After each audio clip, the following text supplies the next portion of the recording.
Hola, bienvenidos. Este documental es presentado por la clase de Psicología Social 1 de la Universidad Católica de Honduras, en el cual expondremos un poco acerca de la realidad social en Honduras y sus temas más relevantes. Empezaremos hablando acerca de la realidad educativa. Honduras ha tenido muchos retos para poder lograr una educación con calidad y son muy pocos los centros educativos que cuentan con todo el equipo necesario para impartir clases de calidad. En Honduras la educación se dice ser gratuita, pero en realidad hay muchos centros educativos que cobran a los estudiantes por vigilancia, mantenimiento e incluso en algunos centros cobran a sus estudiantes por que maestros impartan sus clases y esto le corresponde en realidad al Ministerio de Educación.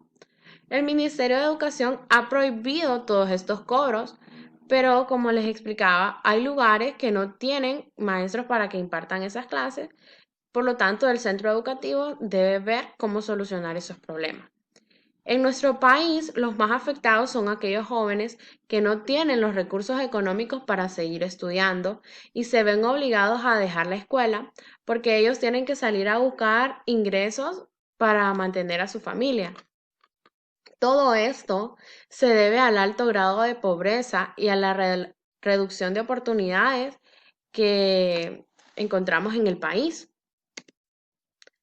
El país tiene el segundo peor rendimiento en relación a los otros de la región y todavía le quedan muchos niños y jóvenes excluidos del sistema. Las desigualdades sociales se traducen en desigualdades educativas en el acceso y desempeño. Hay que tener en cuenta que Honduras presenta la mayor proporción de población en condiciones de pobreza en Centroamérica, con un total de 70% en condiciones de pobreza, un 48,2% en condiciones de pobreza extrema y un 36% en condiciones de pobreza crónica, según Penconare en el 2016. Así que la permanencia de los estudiantes en el sistema educativo está fuertemente asociado al nivel socioeconómico y familiar y también está condicionado por el área geográfica en que se encuentran los estudiantes, ya sea el área urbana o el área rural. La deserción, repitencia paupérrima, infraestructura y una baja calidad docente son los retos en el sistema educativo que tiene para todos los años electivos, sin dejar de lado la exclusión de más de 1.100.000 niños y jóvenes, como lo reveló un informe en la plataforma ciudadana Transformemos a Honduras. Las víctimas de la exclusión son menores entre 3 a 17 años y un factor determinante es el incremento de la pobreza, la exclusión y la violencia social. Entrando un poco en contexto acerca de la realidad que está viviendo la educación ahorita, con todo lo de la pandemia, podemos decir que al igual que en todos los países, Honduras tampoco estaba, pues, con la preparación para enfrentar una pandemia y mucho menos en el área educativa. Y pues estas condiciones lo llevaron a desarrollar muchas estrategias para que las personas no pudieran perder estos años y pues con la necesidad de realizar una educación a distancia. Pues durante este periodo de confinamiento, la Secretaría de Educación ha impulsado desde varias estrategias la actividad educativa en los diferentes niveles del sistema educativo. Se está trabajando con videos, clases en línea, televisión educativa y se ha proporcionado las indicaciones al personal docente sobre el desarrollo de contenidos por medio de guías, pero también respetando los cuidados de salud socioemocional de los educandos. Los docentes han empleado una gran variedad de estrategias para comunicarse con sus estudiantes, siendo los más frecuentes los que se realizan por medio de la telefonía móvil. Les daré unos ejemplos acerca de pues, las diferentes estrategias que los docentes han implementado durante este año. La primera es grabar videos con clases para el nivel medio y luego son transmitidos por los canales de la Secretaría de Educación aquí en Honduras. También utilizan sus propios medios como llamadas telefónicas a los estudiantes o a los padres de familia, grupos de WhatsApp y uso de otras aplicaciones para sus reuniones virtuales y el uso del correo electrónico. También hay docentes que han implementado estrategias muy creativas que son adaptadas al contexto, tales como colocar anuncios en lugares específicos en el cual detallan las tareas que debe hacer cada grado. E incluso hay docentes que hacen visita a las casas de cada uno de los estudiantes en las zonas rurales. Entonces, es muy evidente que los docentes han realizado significativos esfuerzos para desarrollar una comunicación con fines educativos a sus estudiantes. Y a ello hay que agregarle también que ellos necesitan recibir capacitaciones y manejo para las herramientas virtuales. Por lo tanto, se expone la realidad educativa de Honduras en el contexto social con varias deficiencias en estos aspectos.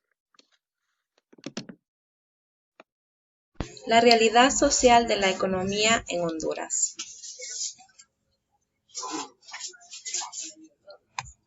El 2020 se vislumbra como un año poco alentador para la economía de Honduras, que en 2019 se ha visto afectada por la desencadenación económica mundial, la caída de precios del café, su principal producto de exportación y otros factores internos, incluso de índole político y social. Las expectativas de crecer en 3,5% en 2019 quedaron solo en una proyección de las autoridades monetarias del país, que a mediados del año percibieron que el crecimiento rondaría entre el 2,7 y 3%. El crecimiento económico. El crecimiento económico del país, además, es totalmente desigualitario, es decir, crecen sectores que no generan mayor cantidad de empleos de productividad. Estamos hablando del sistema financiero, telecomunicaciones y parte de la energía. Ese crecimiento económico desigual se refleja en una tasa de desempleo que sigue siendo alta, lo mismo que la del subempleo, que abarca a miles de hondureños que reciben menos de un salario mínimo, el cual es de 9,000 empiras, unos $362. El crecimiento económico de Honduras en 2019 es solo una manifestación de lo mal que se ha manejado el Estado mismo, cuyas cifras oficiales hablan de pobreza, desigualdad, bajo crecimiento y poca atracción de inversión extranjera. Además, el país se registra un bajo nivel de inversión pública, un gasto ineficiente que no produce un impacto positivo en el bienestar de los hondureños y un presupuesto general de la nación que supera el 40% del PIB. Escenario económico. En materia económica, 2019 fue un año de escasos resultados para Honduras, a pesar de un incremento en su economía por encima de la media regional. Gran parte de la población sufre las malas condiciones que se encuentra el país centroamericano: carencia de servicios públicos, pobreza, falta de empleo y marginación. El bajo desempeño está asociado en otros motivos de índole político-social, con un crecimiento económico desigual concentrado en ciertos sectores como el sistema financiero o de telecomunicaciones que no generan empleos de productividad. Buenas noches, Lick. Le voy a comenzar hablando sobre el sistema de salud en Honduras. La historia de la Secretaría de Salud de Honduras fue creada el 24 de diciembre de 1954 por el presidente Julio Lozano Díaz, bajo el decreto número 8, el que entró en vigencia el 1 de enero de 1955. El sistema de salud pública anteriormente dependía administrativamente del Ministerio de Gobernación y Justicia, Sanidad y Beneficencia, con el nombre de Dirección de Sanidad.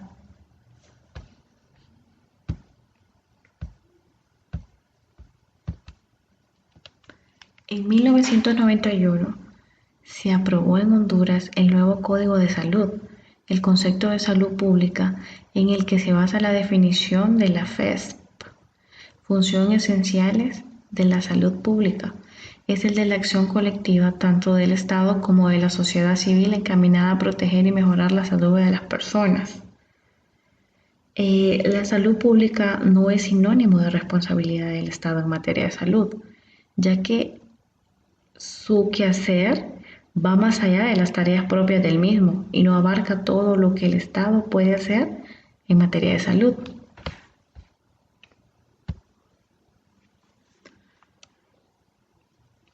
La promoción de la salud se define como un proceso que da a la población los medios de ejercer un mayor control sobre su propia salud y de mejorarla, para alcanzar un estado de completo bienestar físico, mental y social. Un individuo o un grupo debe ser capaz de identificar y realizar sus aspiraciones, satisfacer sus necesidades y cambiar o adecuar el medio ambiente. El sistema de salud de Honduras se constituye por dos subsectores. El primero, que es el público, integrado por la Secretaría de Salud, a lo que corresponde el rol del rector, regulador y prestador de servicios de la salud a toda la población hondureña.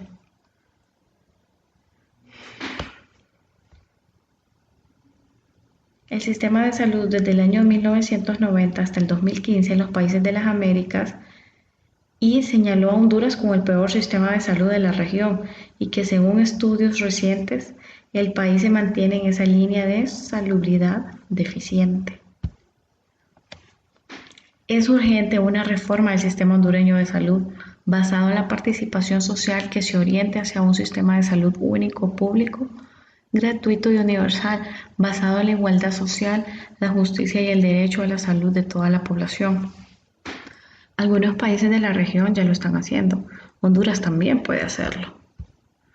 Como pueden ver, aquí les presento 3 imágenes, donde cada una de ellas podemos notar la mala atención en nuestro país.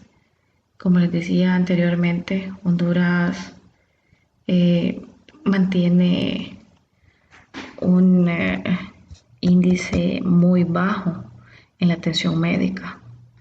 En la primera imagen podemos ver cómo la familia está llevando al paciente para ser atendido, porque no se ve, como la atención necesaria que ellos puedan requerir. Y vemos aquí haciendo una larga fila, tratando de hacer entrar a sus pacientes. En la segunda podemos ver que no hay personal. Aquí los pacientes se encuentran solos. Prácticamente no hay nadie a cargo de sus atenciones o necesidades. Y en la última podemos ver cómo también estas personas están llevando a su familiar para ser atendido. Mientras atrás podemos ver un sinfín de doctores que están reunidos, como pareciese que estuvieran en huelga, como a veces no se llega a un acuerdo con el gobierno, entonces ellos se reúnen y de aquí es donde comienzan las huelgas. La forma más vivida de ver el desastre del sistema de salud público y privado en Honduras es la atención y el servicio. Si usted asiste a cualquier centro de salud, se encuentra que en la gran mayoría de los casos que he citado como paciente, el médico llega 2 o quizás 3 horas tarde, sin poner ninguna excusa. Esto se da mucho en el área rural, que personas muy humildes tienen cita y como a ellos les interesa saber su bienestar físico, van a consultas y el doctor no llega a tiempo. Con mucha indignación vemos a mucha gente humilde que va a los hospitales públicos y privados con la tristeza de llegar a un consultorio y tener que volver porque nadie les dijo que debían hacerse un examen de sangre. Al fin, cuando se nos atiende, son pocos los casos en el que el servicio es humanitario. Muchas veces las personas andan de mal humor, a veces el doctor anda cansancio porque viene explotado el servicio público. ¿Y qué pasa? Nosotros tratamos de ser amables para que no nos hagan con una malcriadeza. Hay casos que sí hay que reconocer que son pocos los empleados o las enfermeras que atienden y aconsejan a la gente para que llenen algunos requisitos y vuelvan listos para evitar regresar, porque es un largo camino. Muchas veces esta gente no tiene acceso a un centro de salud. Entonces, ¿qué hacen? Viajan el día que se le dio la cita y a veces no obtienen una respuesta. Entonces, es bien difícil y triste a la vez ver este tipo de atención y de problema que se da en nuestro país en el área de salud. Aunque no hay que negar que muchas veces también las personas hacen espera con tal de obtener alguna respuesta de su salud, pasan hasta 2 o 3 horas platicando con el paciente que está al lado para no sentir el paso del tiempo.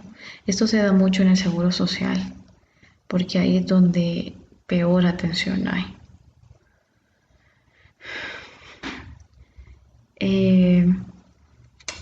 Estos son factores de una demanda creciente de servicios públicos, pero a la vez los hospitales y centros de salud públicos o privados todavía actúan con atención del servicio del pasado.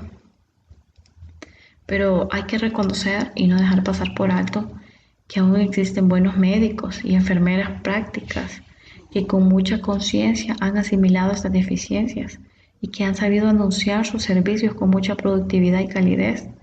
Es importante reformar el sistema con cambios administrativos firmes que determinen respuestas a la población. Gracias. Buenos días. Vamos a continuar con el segundo tema, con el siguiente tema, que es la realidad política en nuestro país, o sea, Honduras.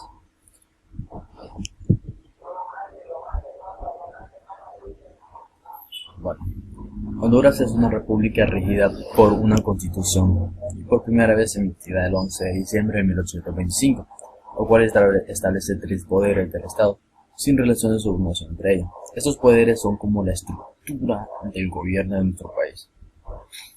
Tenemos el primero, que es el Poder Ejecutivo, que esto lo ejerce el presidente de la República, y donde está ubicado con Orlando Hernández, por ejemplo, en representación para beneficios de la población. O sea, él lo que hace es velar por los beneficios de todos.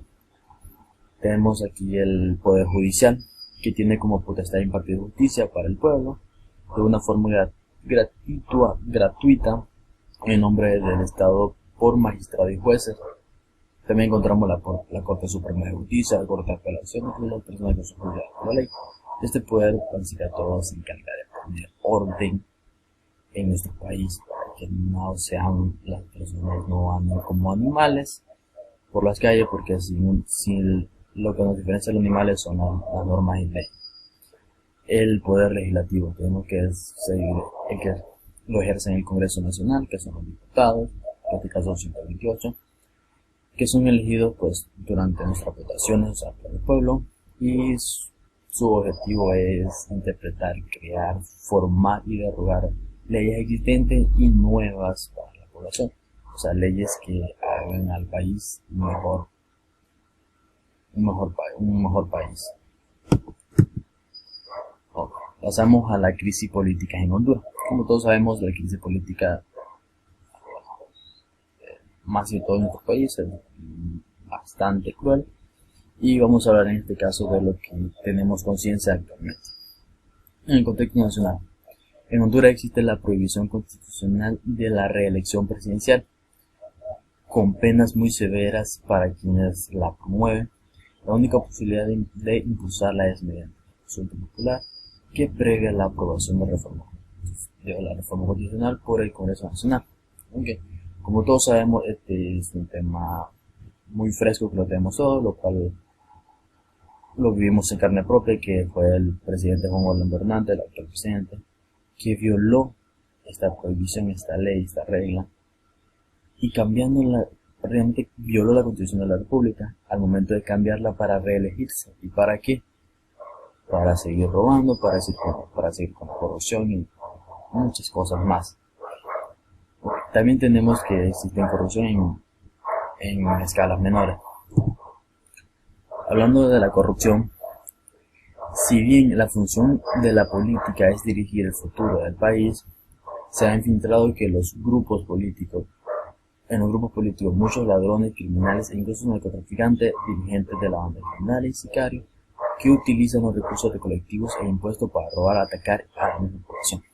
Como le venía diciendo, tocando el tema de la gobernación en nuestro país actual, pues todos sabemos que el hermano de Juan Orlando era narcotraficante, lo cual tenía conexiones con narcotraficantes, por ejemplo aquí está el Chapo y todas esas personas. Entonces aquí vemos la corrupción desde la cabecilla de nuestra gobernación, desde la cabecilla del país, porque el presidente Juan Orlando, o sea, para que el hermano tuviera este tipo de vocación de corrupción, tenía que él estar consciente, y como todos sabemos, es así.